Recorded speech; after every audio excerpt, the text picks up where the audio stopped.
That was rambly. Was that rambly? It's a little rambly. Janice. Yes. I promise you, this is going to be the worst part of the whole process. You're like, I have to leave at 4:15 and this woman can't get through her intro.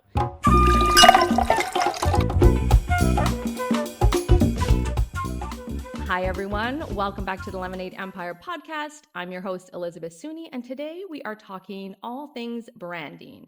And my guest is a branding expert. She's a graphic designer, and she works with service-based professionals to not only create a great brand, but one that truly reflects who they are, where they're at within their business, and helps them weave that into everything they do. She is someone who has been through it in the past 6 years, but every time I see her, she shows up with the biggest smile on her face. Please welcome to the podcast, Janice Carter. Hey. So happy to be here.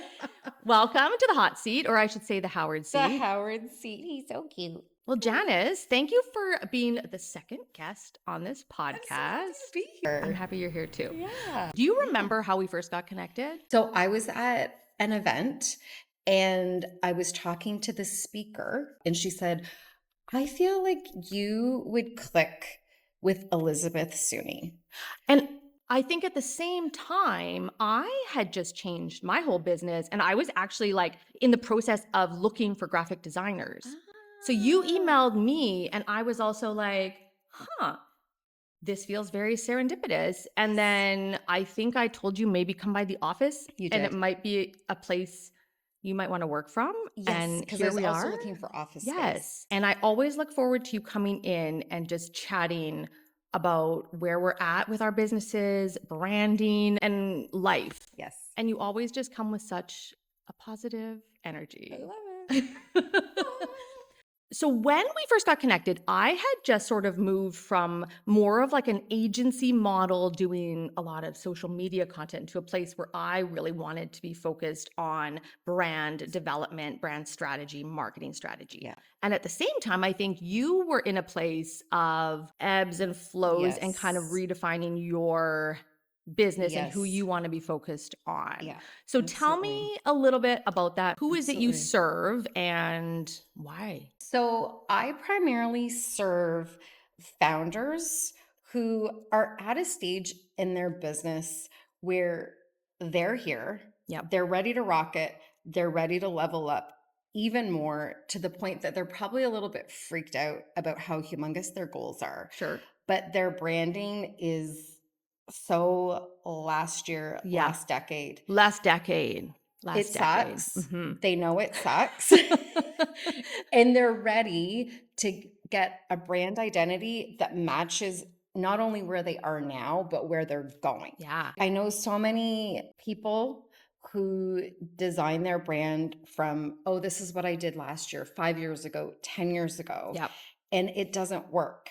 So what I love to focus on is helping my clients have a really clear vision of where they're going. Yeah. And then we design from that place. It's kind of future-focused branding. Like dress for the job you want, not the job you have. Create Exactly. the brand and the business that you want to work towards. Yes. I rarely do people who are just getting started. Yeah. It's usually people who already have a brand, but they did it quick and dirty just to get started. And Isn't I that actually how recommend that. Isn't that how we all do it? Honestly, even though my business is branding, if someone said I'm just starting and I want a full visual identity, I would say, I wouldn't waste your money yet. Let's talk about that because I absolutely agree with you.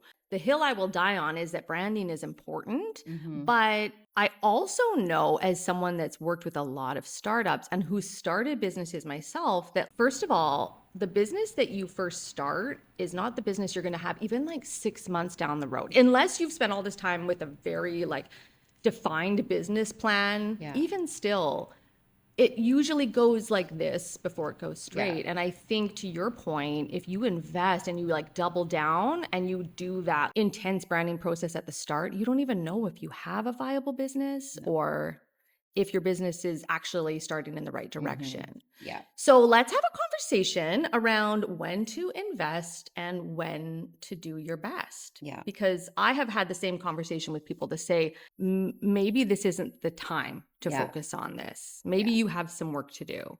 So, when is the right time for someone to come and actually invest in working with someone like you? Right.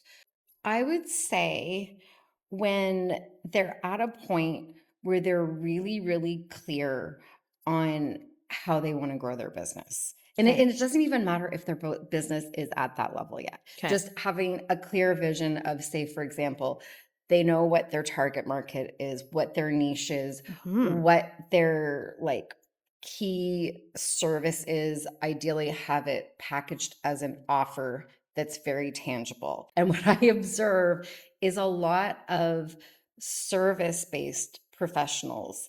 They've got a gazillion amazing skills, Hmm.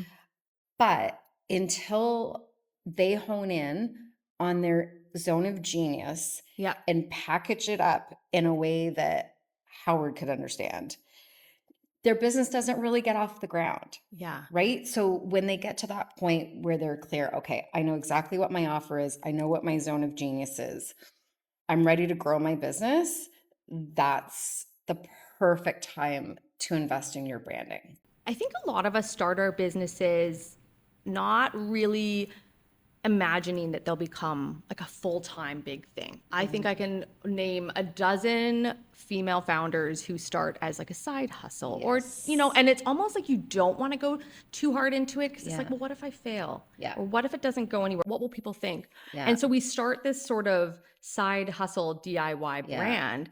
But a lot of the people I work with as well, they have hit a point where they're like, okay, yeah, I started there, but Mm-hmm. now I'm like a full blown full-time business with Yeah. staff and a brick and mortar or, Yeah. offices and high-end clients. And they're still showing up as that sort of like cutesy, half serious Right.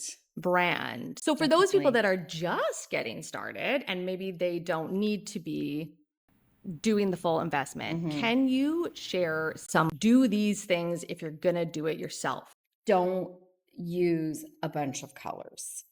This is the number one mistake people make when they're starting out and they get all excited on Canva Yep. and they have a gazillion different colors. So you'll see, their website is red and pink, and then on social media they're using a template that's gray and yellow. Limit yourself to 3 colors. Okay. Use them consistently. Pick one font. That's it. One Don't font. don't start using 6 different fonts. Okay. Maybe Use two? one, maybe Two? two, Like with a some restraint. title font and then like Yes, a I'll give you paragraph that. font. I'll Okay. give you that. Okay, But I'll even let you better, have like 2. if you can't control yourself, just pick one. Yeah. Okay. Because to me, the most glaring mistake I see Yeah. is people who DIY their brand. They have too many fonts and too many colors. Yeah. And I get it. They get excited. They want to be creative. They want to explore. But I've worked for large corporations in the past, Yeah. and they are very restrained. Yes. So how often does Coke change their font? No. How often does Coke veer away from Coke red Never. and gray and white? No. That's it, which sounds really restrictive and boring. I actually did work with Coke, and those were the only colors you could use. But there's a reason why you can identify Coca-Cola branding without even seeing the Yeah. logo is because of that consistency. Yeah. I think that there is a combination of people getting excited. And I also just think that people don't understand, Yeah. right? So it's like consistency, consistency, consistency. Canva templates, great, love it. Yeah. I use them, but do yourself a favor and set up a brand kit Yeah. that has those colors and those fonts and just change them in the template. Yeah.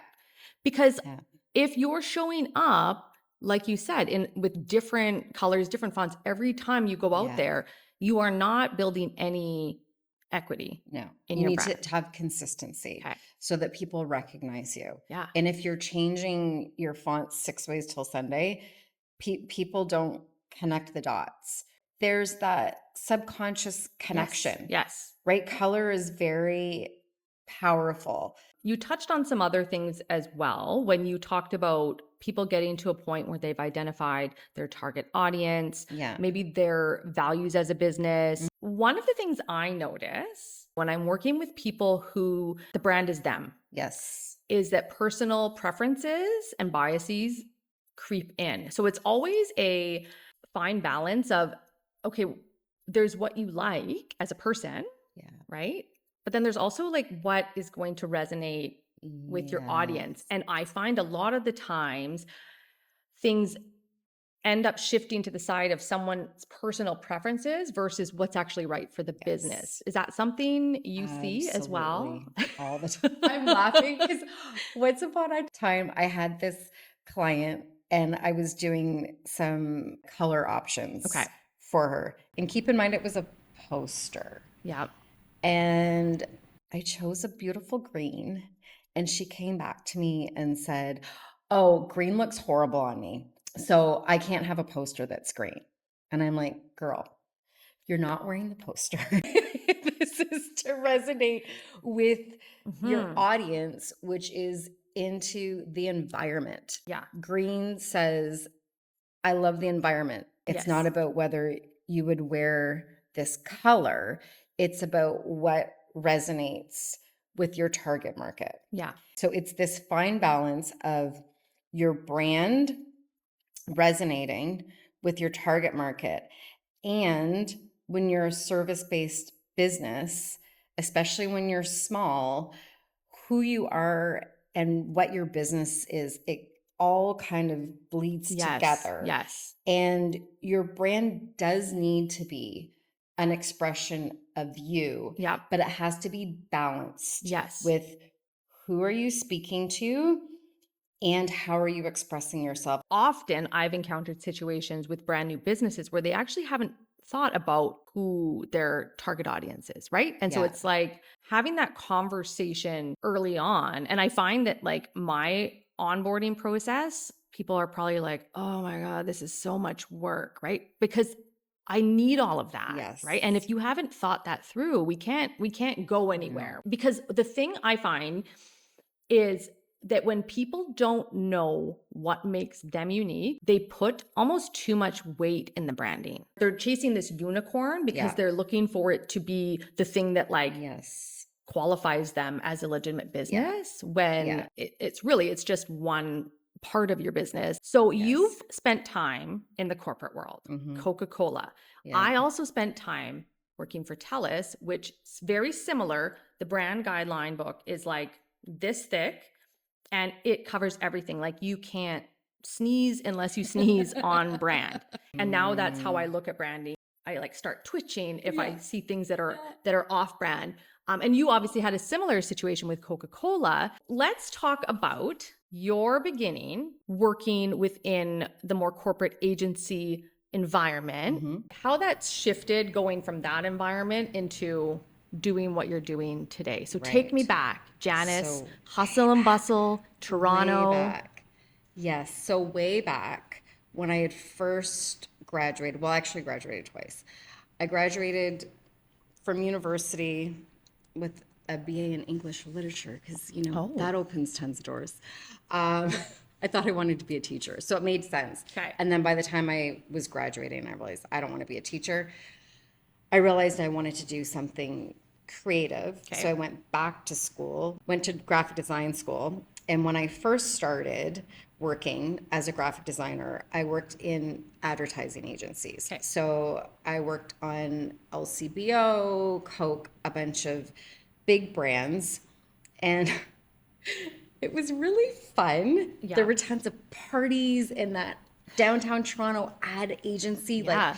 it's really fun. It's this work environment that, they're cracking open beers on Fridays at lunch Yeah. and you go out to bars after and it was, this fun job. And it's like, ooh, I just worked on the LCBO, which felt cool when you're in your Yeah, 20s, of right? To say course. that.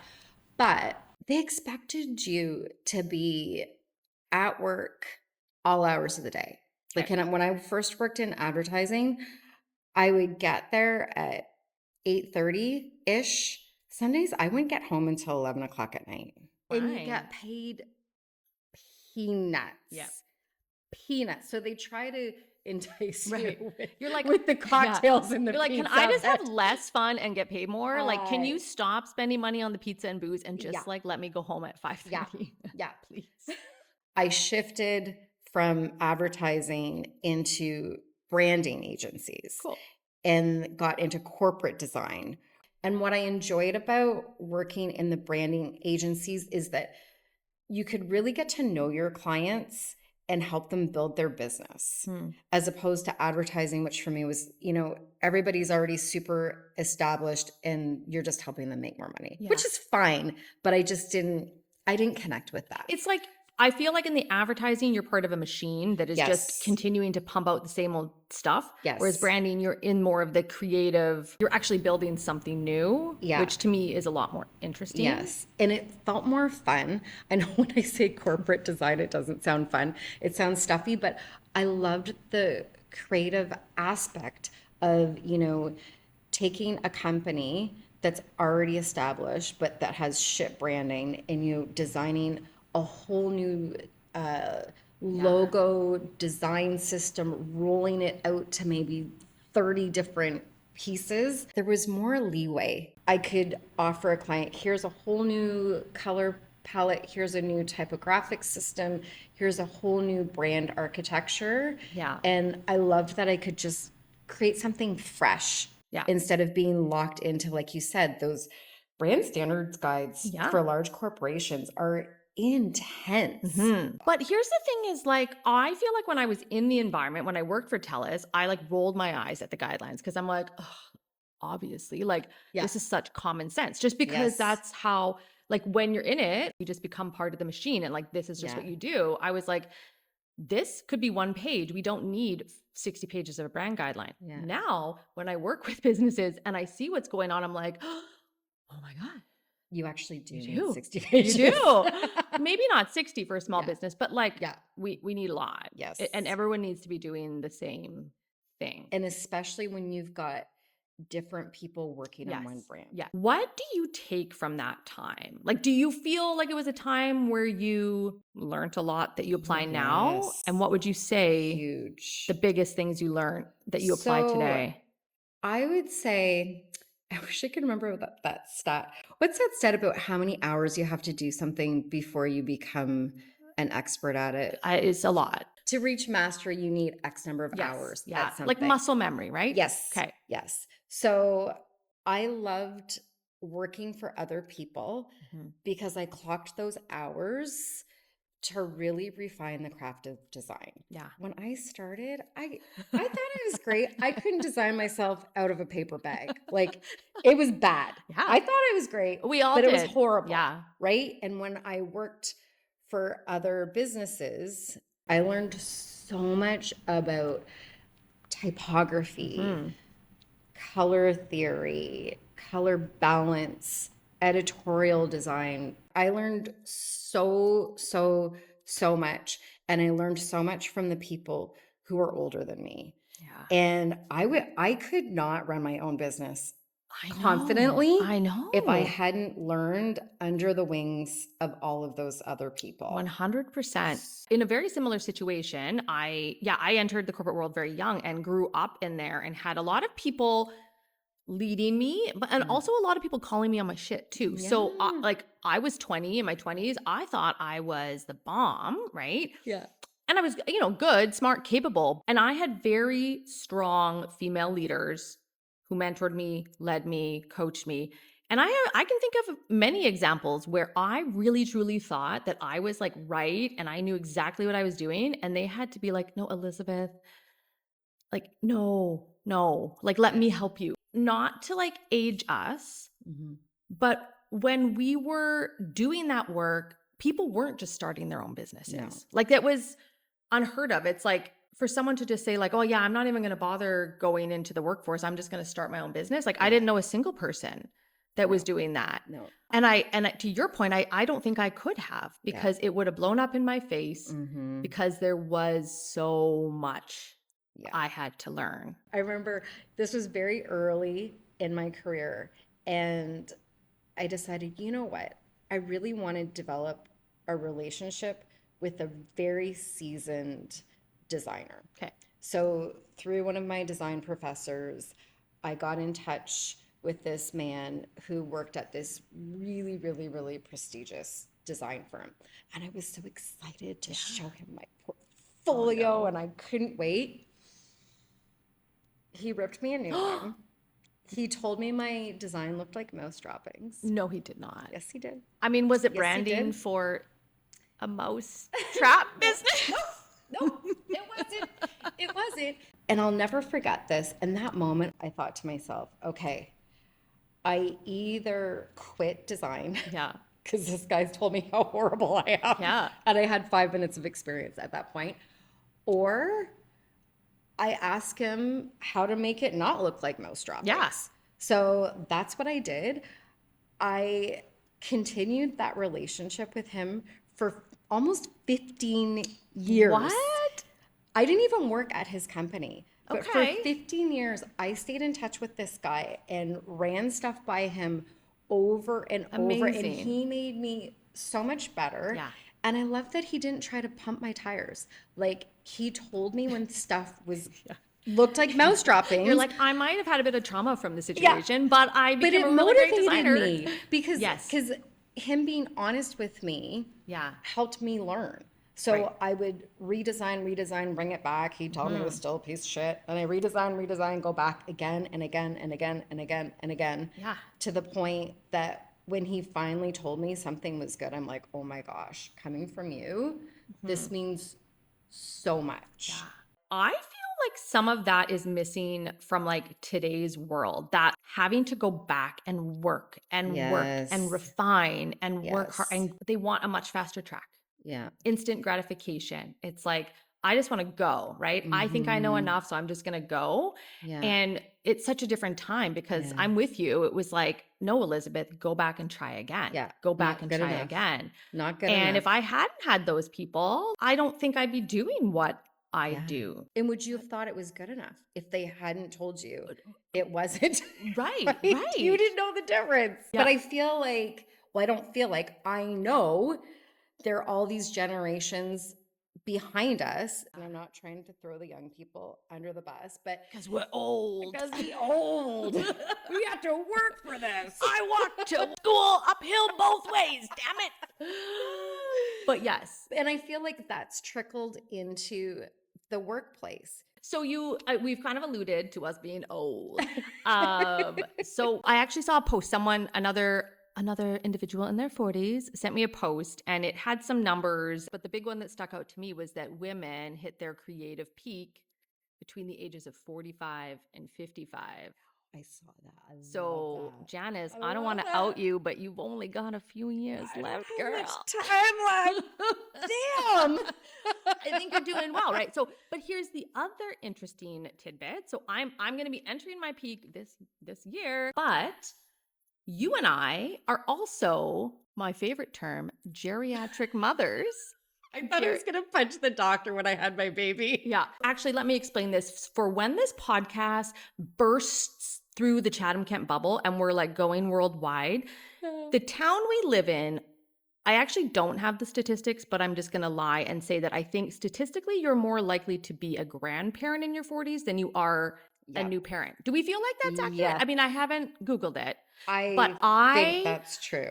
feel like such an old mom. Yeah. And when I met you and I learned that you also had kids in your 40s, I was 39 and 41. and That's I when was had my kids. 39 and 41, and I think I was 36 and 40. Yeah. And so when I met you, I was like, oh, and you're like a little bit ahead, Because I'm older. and one of us is aging gracefully. The other one of us has 85 layers of foundation on to hide the bruise on my cheek from a procedure I had last week. Love you. But anyway, when I found that out, I was like, oh my God, I didn't know anyone else. And it's given me this glimpse into like, everything's going to be fine. Everything. Yeah. And so here we are approaching or in our creative peak, in the peaks of our careers, but also doing it at a time with small children. Because when you would have entered that, your kids would have been small too. Yeah. How has it been like for you guiding your own career, doing all the Yes. things, refining your business, and also having young kids? How have you managed Oh my that? gosh. Have you managed that? I love this topic. Oh, my mind's racing. I'm like, I have a million things I want to say. So, as you said, I started late. I had my kids at 39 and 41. This community is not a place where people Do that. One of my daughter's friends' grandmother and I are only 2 years apart. Yeah. Like, holy Well, and I smokes. was in Home Depot not too long ago with my daughter in the shopping cart, and the woman that was working there was like, "Oh," like she wanted to talk to my daughter, and she said, "Oh," and then she paused and she looked at me and she's like, Is she your daughter?" Don't you dare say And I granddaughter. was like, "Do you think we're sisters?" Like, but it was the first moment, and I don't know what she was. Maybe she was just, she could have thought anything, but Yeah. I immediately took it as, oh my God, she thinks I'm the grandmother. So anyway, but yes, it's a Yeah. different thing when the other people around you, the peers around you, are in a different stage of life. Their kids are older, Yes. they're more self-sufficient, they're Yeah. independent, Yeah. and we're trying to enter this peak, still also being like primary I caregivers. It's a know. lot. It's a lot. And I've heard so many people say they want to leave their jobs to start a business, but it's not the right time. Mm-hmm. So I've always wanted to run my own business. Yeah. It's hardwired into me. Yes. So I started my business when my kids were 5 Okay. and 7. I was in the thick of a divorce. It was COVID lockdowns. Yeah. And I had lost my entire financial net worth because of my ex-husband's gambling addiction. That's a whole other That's a podcast, whole other Janice. podcast. Not even going to touch on that one. We'll Wait for the movie or we'll the book. just skim right over top of that. Anyway, You can edit that one out. But that's when I started my business. Yeah. Because one, necessity, but two, I kept thinking, if not now, when? Right. Like, if I keep waiting until the stars align, I'm never going to do this. Yeah. And I'm going to be on my deathbed going, ugh. Yes. Yes. I never maximized my potential. I never went after what I really wanted. I played small, I played safe. And I'm like, I don't want to live that No. life. So was it easy to manage small children, being a single mom, and starting a business all at the same time? I think I almost had a nervous breakdown. Well, I'm proud of you that you didn't, Janice. But I did it. But you're right. But it's also like, it's that hunger that you said, right? It's like, and when I started my first business, I naively thought I would do both. And I just naively thought, like, I'll run this business and I'll keep working until the business starts paying me the same. You Yes. know, I thought it would be this like even thing where it's like, Yes. oh, now I have 2 jobs that pay me the same amount and I'll just let this one go. And it's Yes. like, no, because if you're not giving it your all, if there's not any risk, Yeah. like if that hunger isn't there, you're never going to get, it's never No. going to reach its full potential, No. right? I think that is the perfect, I mean, it's the worst time from a nervous breakdown risk perspective, but the best Yeah. time as far as like the motivation and 'Cause like I do or couldn't die. fail. Yeah. I'm like, I have to make this work. Yeah. And I had dipped my toe in the entrepreneurial pot in my 20s and 30s. What did you do? So I would, I'd have my day job Yeah. at a agency Yeah, sure. with my salary, and then I take on all of Side these projects? freelance Okay. design Yeah. projects. And I'd always thought, oh, I'll just do a few of these, and then when this Yes, exactly. builds, Yeah. then I'll quit my No. day job. But I never quit because Yeah. it never got big enough. Yeah. And now when I look back and connect the dots, it's because my toe was just dipped in that Yeah, you can't. entrepreneurial pool. I wasn't fully in. Yeah. And I think until you're fully in, your business isn't really going to grow. Yeah. One of 2 things is going to happen is you're going to try to do both and just neither are going to be going that well. Yeah. Or you're going to burn out so badly in the process of trying and that's where I was Yes. at, because when I left the corporate world, I sat down with my husband and was like, I am going to have a nervous breakdown because I was trying to do both. Yeah. And you got to make the decision. You gotta make but the you got to go decision. all in. Yeah. One thing I know about you, and I secretly love about you, is that you are not like an Instagram social media girly. And yet you have very steady streams of business. So tell me why and tell me what you Yeah. do instead, because I Yeah. think people need to hear it. Yeah. So one, I don't enjoy social media.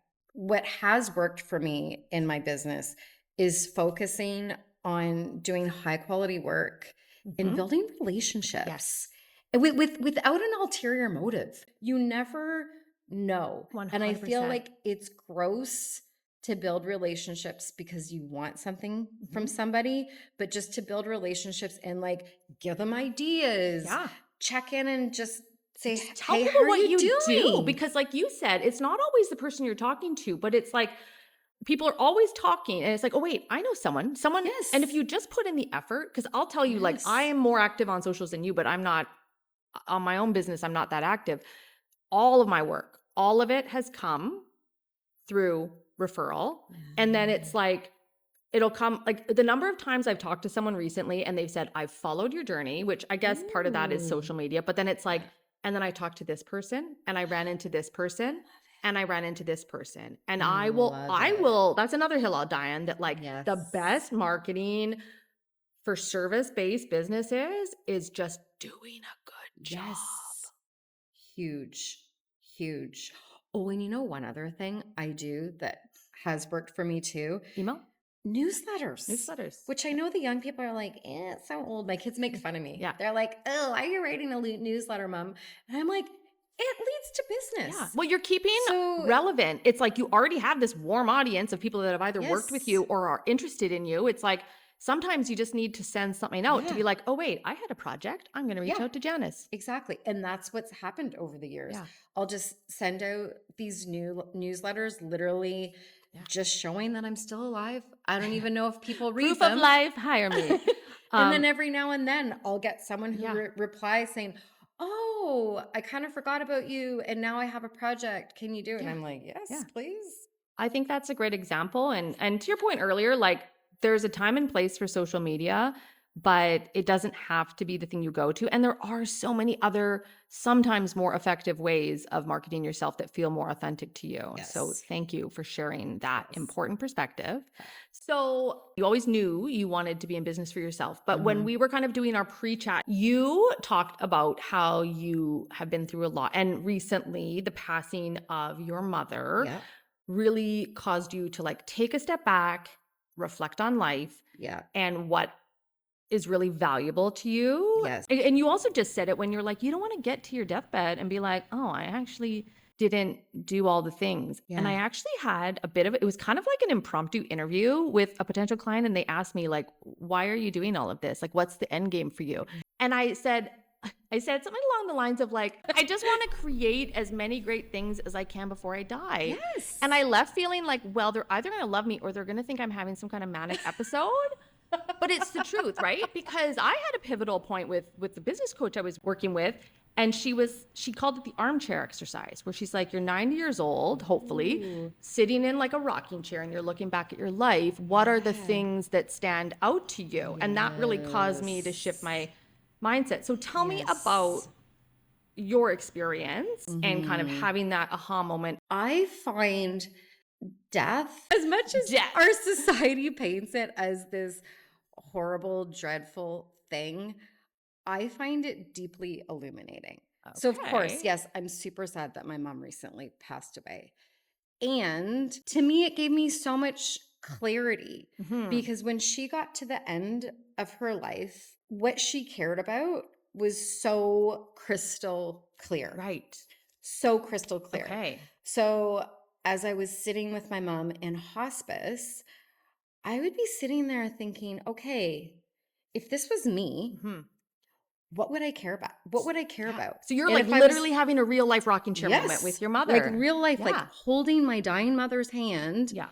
And as she's sleeping, me envisioning myself being in that position Right. and really reflecting on what's going to matter to me at Yeah. that point and like what are the memories that are going to comfort me Yeah. at that point in time. This is what came to mind. Since for as long as I can remember, Huh. I've always wanted to add beauty to the world, I love that. whether it's graphic design or singing or playing the piano or just dressing cute. Like I just Yeah, I just look good. or just looking good, Yeah. right? Like I love beauty. Okay. And my younger self used to feel like, oh, that's so fluffy and pointless and it doesn't matter. And as I was sitting with my mom, I was thinking, when I'm at this stage, I want to leave as much beauty Yeah. as possible.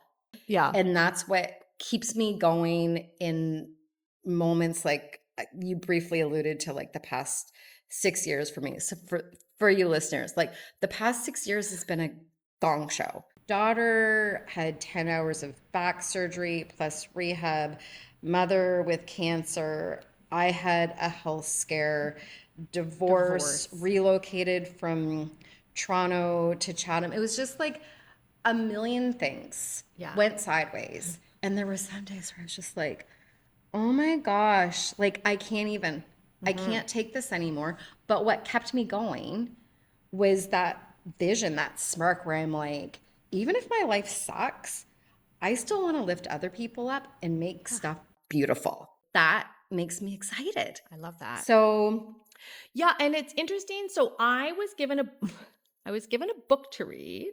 Melissa, if you're watching, I still have not read any more of the book. And it was about the different types of wealth, right? And at first I saw this and I'm like, oh, I hate the word wealth. I feel like it gets thrown around so often. People talk about it, and it's like, it's always in this context of just like, make money.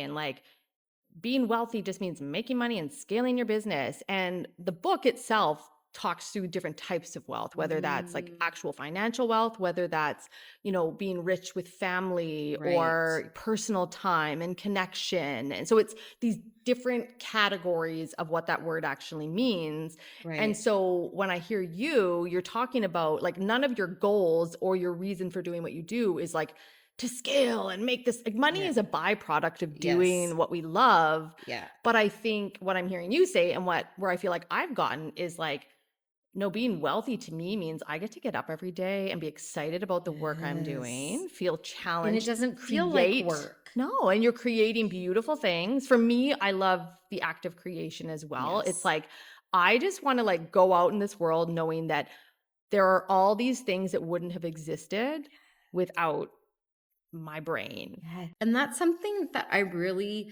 cherish about my mom. Okay. So my mom was a music teacher, Okay. and she worked for the school board as a music teacher.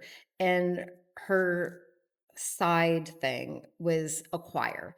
So she started a choir, and I'll never forget when she first started it, it was, 6 people joined her choir, and she kept going, kept going. I don't know the exact number it got to, but I think it was probably like 80 people. Wow. And it went on for years. They did concerts, they did their fancy gowns. Were you in the And choir? Can you sing? yeah, I Oh, you can can. sing, Okay, but but you there's weren't. no way I would sing in What's my in the mom's choir. Okay. No, it was Okay. like old lady music. Okay. But, but what was so touching about her funeral was that we played the CD of her choir.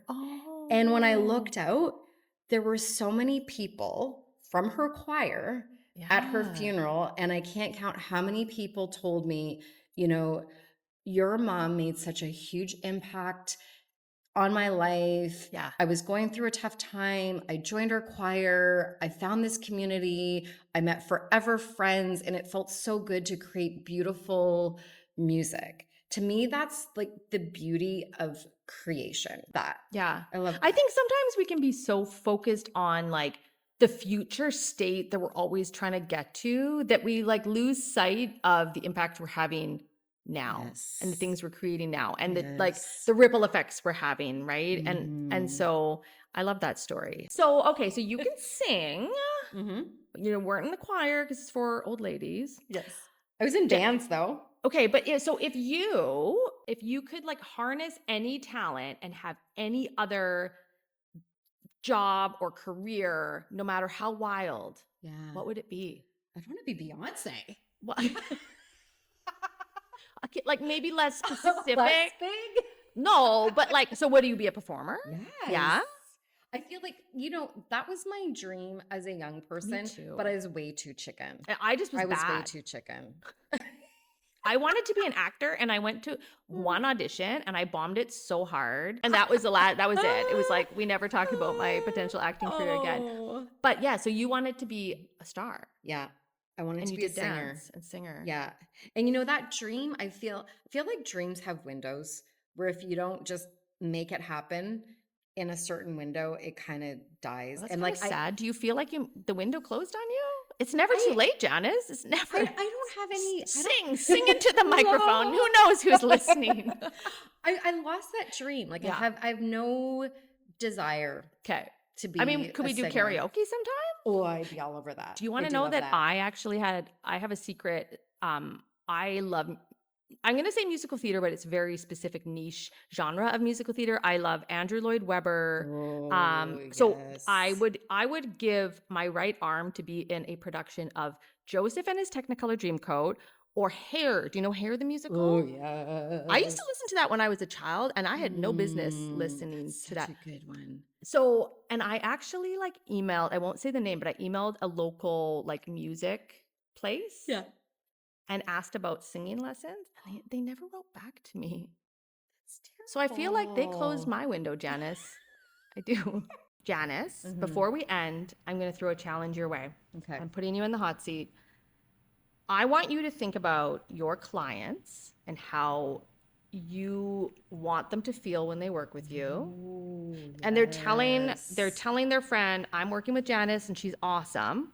What are 3 words they would use to describe you? I'll give you a minute. 3 words. I would say intelligent, professional, and fun. I'm super fun. I like that. Yeah. I like that. I feel like I would do similar. I would say trustworthy, creative, and I'm you know what? I'm going to say intelligent too, and I don't think I would have said that up until maybe 6 months ago. Are you kidding me? That's the first thing that comes to mind. For me? Yes. Oh, thank you. I think intelligent. Oh, well, I would just like to say thank you to my therapist and my business coach. But there's some and I think that's why we have such great conversation, because it's we're smart, we're professional, but we also, you got to have fun, right? Yes. And speaking of fun, this has been so much fun. Super fun. So we are almost out of time. My little timer is about to go off. Okay. Before we leave, Janice, if people aren't going to find you on Instagram, how do they connect with you if they'd like to maybe connect, work with you, etc.? So go to my website, janicecarterdesign.com, and that's where I am. My email's there. I'm good with email. Janice at janicecarterdesign.com. All right. Send me an email or check out my website. Okay. So thank you so much, Janice. And thank you all for listening and watching. And we'll be back in another couple of weeks with a great episode.